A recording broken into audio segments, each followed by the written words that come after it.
তীব্র গরমে মানুষের মতো জেরবার পাখিরাও এই গরমে পাখিদের যাতে পানীয় জলে কষ্ট পেতে না হয় তার জন্য একটু স্বস্তি পায় সেজন্য নানা উদ্যোগ নিয়েছে Siliguri spread smile welfare organisation.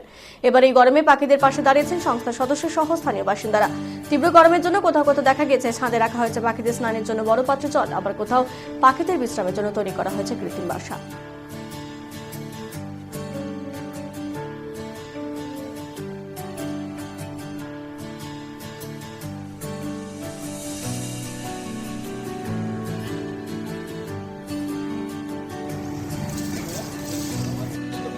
আমার নাম রাজু পাল, আমি আমাদের এই NGO spread smile welfare organisation তার আমি প্রেসিডেন্ট।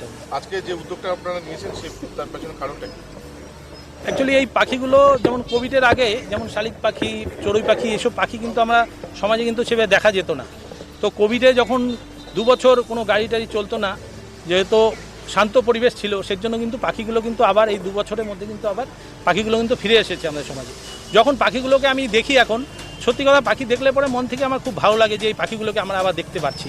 তখন মনে হচ্ছিল যে এদের জন্য আমরা কিছু করতে পারি, যদি যে এরা আমাদের সমাজেই থাকবে। তখন আমাদের চিন্তাভাবনা আসলো যে আমরা এইভাবে করে আমরা যে জলের ব্যবস্থা করব, সেই হিসাবে আমরা প্রোগ্রামটা কি করলেন আজকে আমাদের ভালো হয়েছে।